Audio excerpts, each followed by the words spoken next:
Assalomu alaykum aziz kitobxon.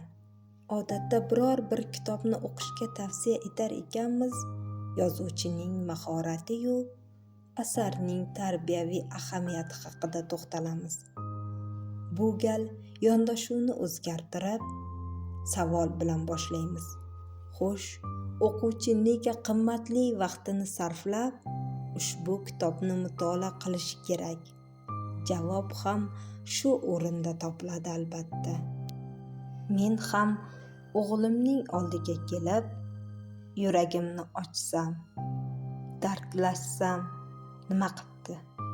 Qabri tuprog'iga barmoqlarimni sursam, uni begona o't o'landan tozalasam, daraxt ekiladigan joyi bo'lsa eksam, so'ng to'yib yig'lasam, qalbimni yumshatsam, duolar qilsam, buning nimasi yomon?